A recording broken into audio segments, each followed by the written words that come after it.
Preguntas rápidas. ¿Quién fue la única mujer que pisó las playas ese día? ¿Cómo convencieron los aliados a los nazis de que un ejército entero había desembarcado en otro lugar? ¿Y qué unidad militar de élite seleccionó secretamente las zonas de desembarco del día D? Si no sabes sobre el día D, no te preocupes. Aquí te presentamos 5 datos interesantes que deberías conocer sobre este evento histórico. Número 1. El acorazado que se hundió a sí mismo para seguir luchando. Comencemos con un buque de guerra tan decidido a ayudar a la causa aliada, que se hundió a propósito. Conoce el United States Ship Texas, una bestia endurecida por la batalla lanzada en 1914.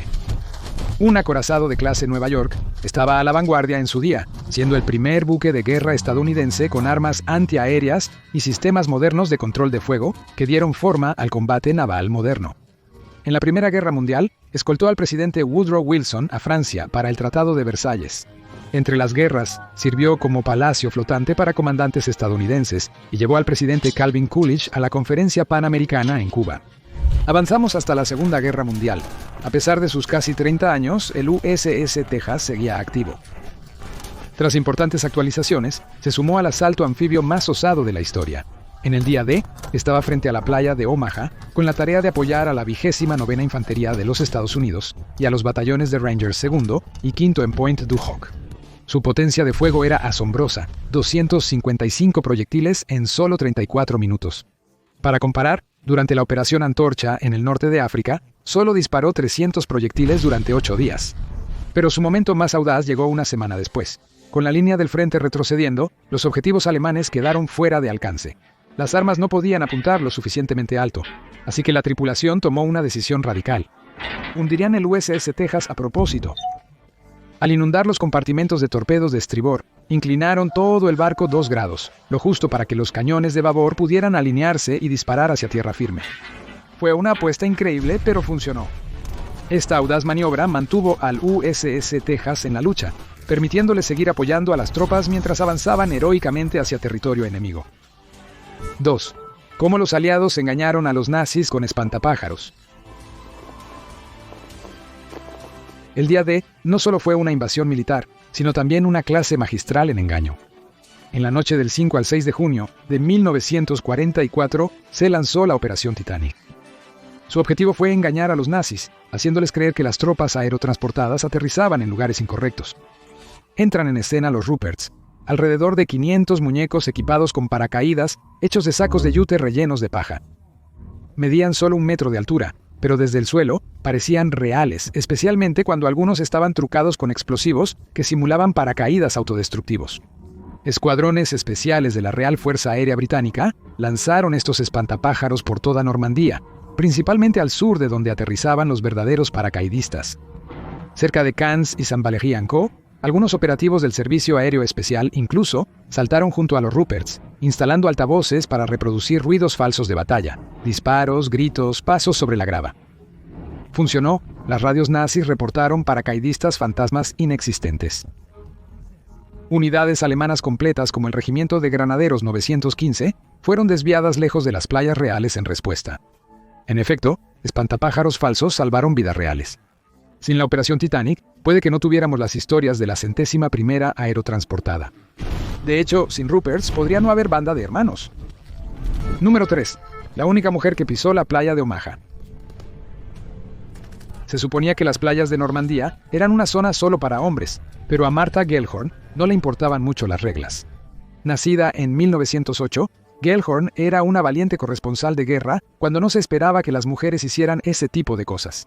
A los 32 años ya había informado desde el frente de la Guerra Civil Española, vivió 2 meses en la Casa Blanca y se casó con el gigante literario Ernest Hemingway, quien pronto notó que su esposa se interesaba más en los campos de batalla que en la felicidad doméstica. Durante la Segunda Guerra Mundial, Gellhorn informó desde Finlandia, Checoslovaquia y China. En 1943 cubría la campaña francesa en Italia. Después llegó el día D. La revista Collier's solo tenía permiso para enviar un corresponsal. Hemingway usó su influencia para tomar la historia, bloqueando a Gellhorn. Ella decidió ir libre como respuesta. Subió a un barco hospital disfrazada de enfermera y se escondió en un baño hasta que zarpó hacia Normandía. En la noche, desembarcó en una lancha con médicos, siguiendo un camino de cinta blanca a través del caos de la playa de Omaha, hacia una carpa de la Cruz Roja. Tras entrevistar a soldados en trincheras, ayudó a evacuar a los heridos al barco. Al regresar a Inglaterra, fue arrestada por un corto periodo. Martha Gellhorn continuaría cubriendo la batalla de las Ardenas y la liberación de Dachau. Fue la única mujer conocida que desembarcó en Normandía el día D y lo hizo sin permiso, sin respaldo y sin miedo. Número 4. Minisubmarinos que secretamente eligieron las playas. El X-Craft es un tema poco conocido por la mayoría de las personas. Pero podrían ser los héroes olvidados del día D. Construidos en secreto por los británicos, estos eran submarinos en miniatura, de apenas 15 metros de largo y tan estrechos que apenas se podía dar la vuelta dentro. Tripulados por solo 4 hombres, estaban impulsados por motores reciclados de autobuses londinenses y cargados de sonar, periscopios y explosivos. Originalmente diseñados para sabotear barcos enemigos, cambiaron a reconocimiento para el día D. Aquí entran los equipos de pilotaje y reconocimiento de operaciones combinadas, o COP, una unidad de fuerzas especiales encargada de trazar los mapas de las playas de invasión. En enero de 1944, exploraron la costa francesa sumergidos. Usando periscopios y sonar, identificaron a Gold, Sword, Juno, Utah y Omaha como sitios de desembarco ideales. También ayudaron a despejar las minas alemanas para hacer posibles los desembarcos. Luego vino la misión final. En la noche del 2 al 3 de junio, X-Craft X-20 y X-23 se posicionaron silenciosamente a unos 5 kilómetros de la costa de Normandía.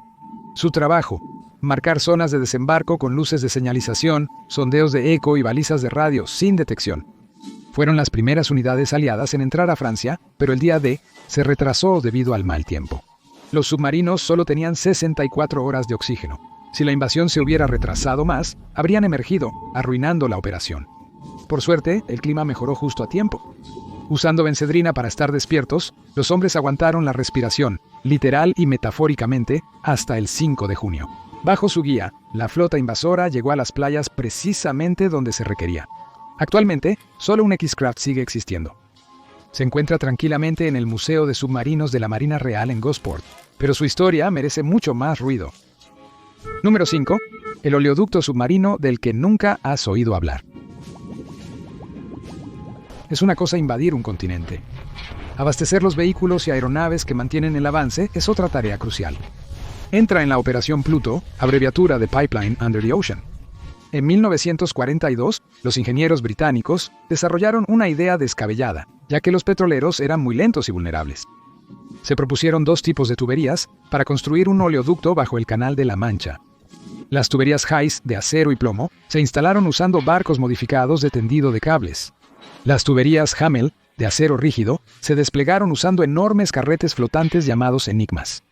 Imagina una bobina de hilo de unos 18 metros de alto siendo arrastrada por un remolcador.